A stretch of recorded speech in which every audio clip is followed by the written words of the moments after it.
Hello friends, good evening. मैं मुकेश कुमार आप सभी का हमारे यूट्यूब चैनल पे बहुत बहुत स्वागत है। दोस्तों, आज पॉलिटिकल साइंस का 5वां दिन है और इसमें हम लोग देखेंगे मोस्ट इम्पॉर्टेंट 30 प्रश्न को। पॉलिटिकल साइंस के अलावे दोस्तों आपको हिस्ट्री, ज्योग्राफी का आपको क्वेश्चन आंसर सीरीज चल रहा है। आप प्लेलिस्ट में जाइए, आपको वहाँ से सारा मिल जाएगा, आप वहाँ से आराम से देख सकते हैं। तो आज है पॉलिटी दोस्तों और इसमें हम लोग देखेंगे मोस्ट इम्पॉर्टेंट 30 प्रश्न। तो चलिए स्टार्ट करते हैं।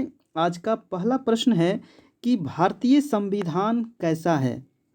कठोर है, लचीला है, न ही कठोर और न ही लचीला है, अंशतः कठोर या अंशतः लचीला है।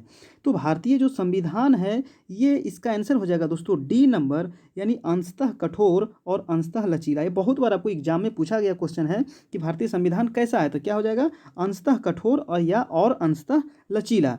चलिए अगला प्रश्न है दूसरा नंबर, भारत की संसदीय शासन प्रणाली एवं ब्रिटेन की संसदीय शासन प्रणाली में अंतर बिंदु निम्नलिखित में से कौन है?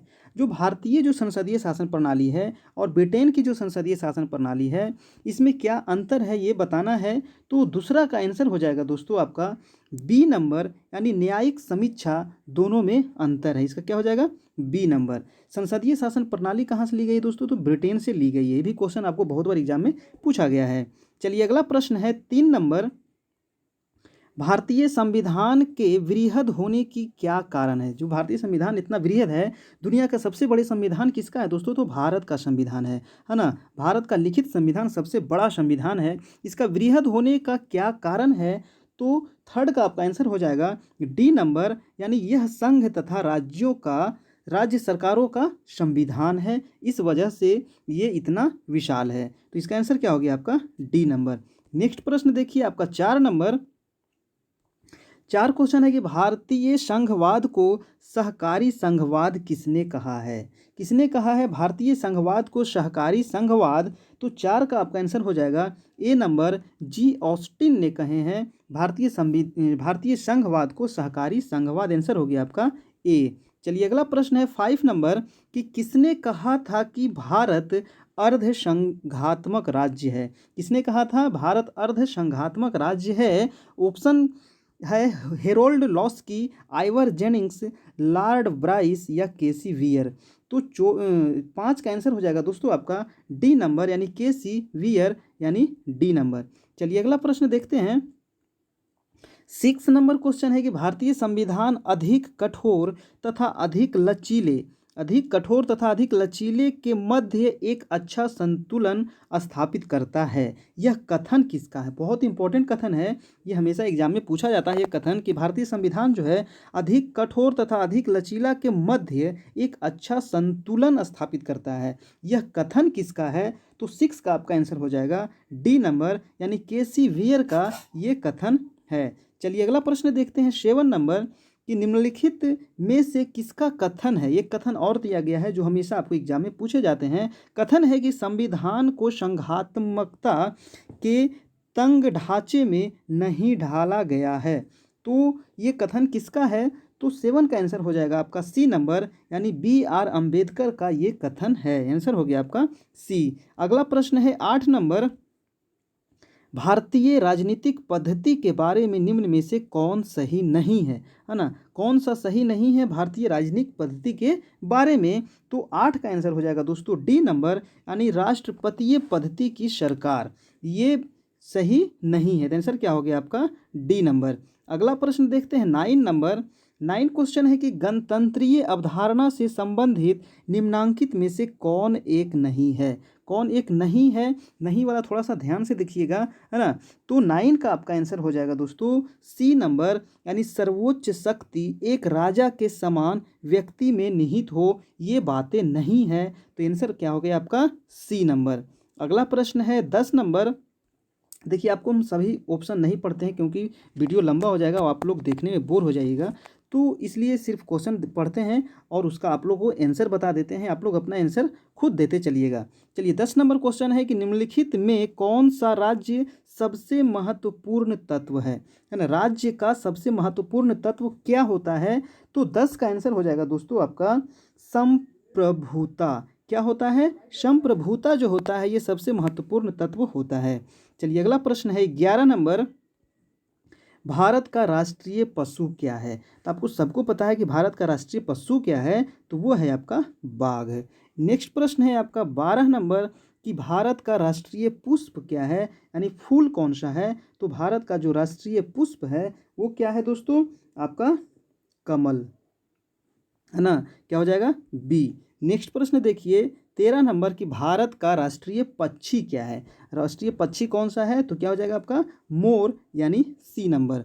अगला प्रश्न देखते हैं 14 नंबर क्वेश्चन है।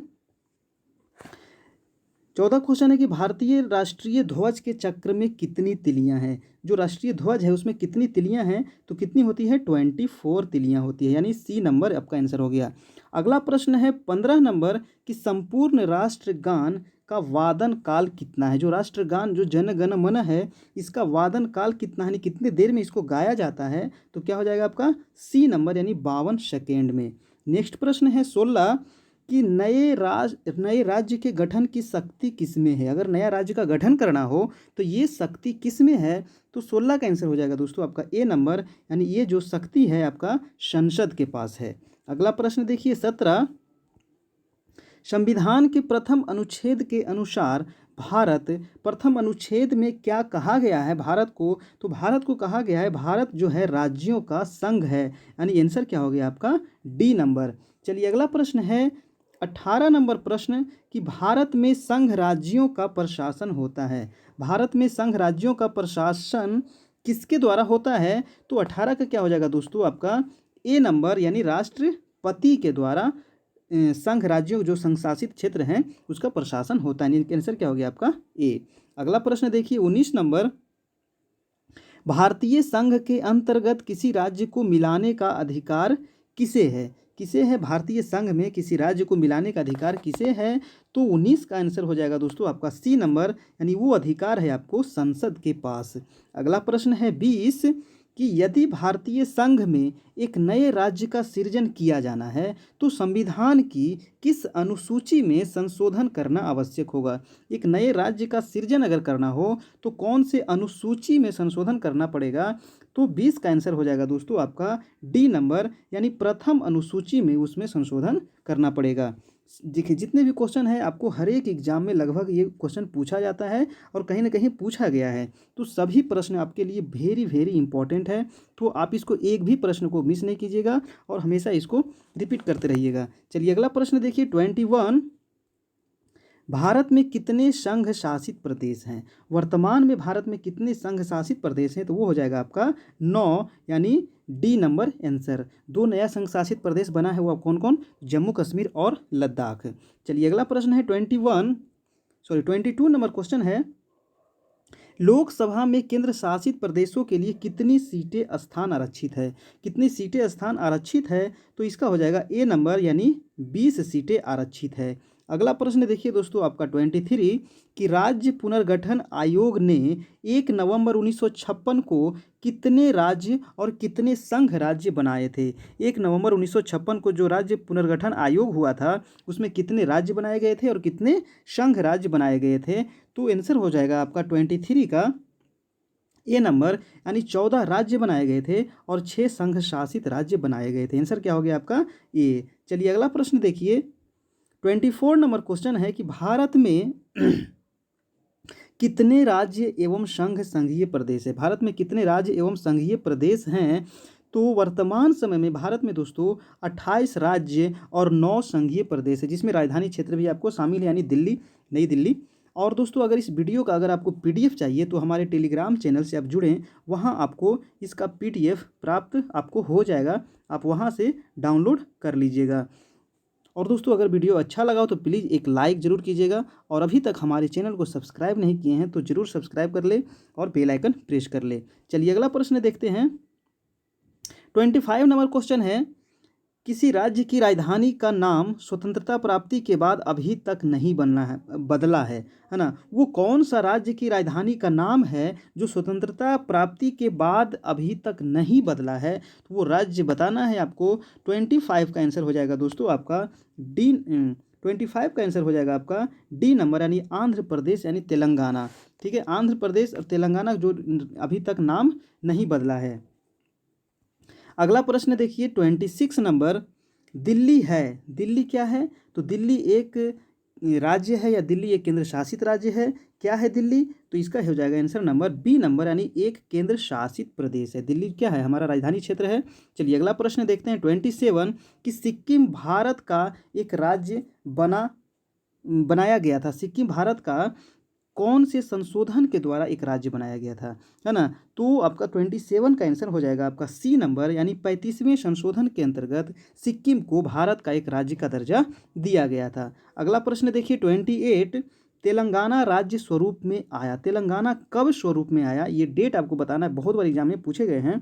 तो इसका हो जाएगा 2 जून 2014, है ना? 2 जून 2014 को तेलंगाना अस्तित्व में आया था। अगला प्रश्न देखिए 29, भाषा के आधार पर राज्यों का गठन हेतु पुनर्गठन आयोग की स्थापना कब की गई थी? तभी आपको बताए थे पुनर्गठन आयोग की स्थापना की गई थी 1956 ईस्वी, यानी आंसर हो गया आपका बी नंबर। चलिए अगला देखते हैं। अगला क्वेश्चन है 30 नंबर, भाषाई आधार पर राज्यों का पुनर्गठन कब किया गया था? भाषाई आधार पर राज्यों का जो पुनर्गठन किया गया था दोस्तों, वो हो जाएगा आंसर आपका ए नंबर यानी 1956 में।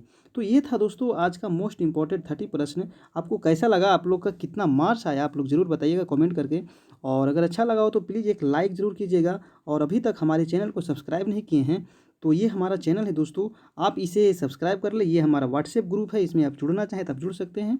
ये टेलीग्राम चैनल है जहाँ से आपको पीडीएफ मिल जाएगा। और ये हमारा फेसबुक पेज है, इसे आप ज़रूर जुड़ें। और ये हमारा इंस्टाग्राम है।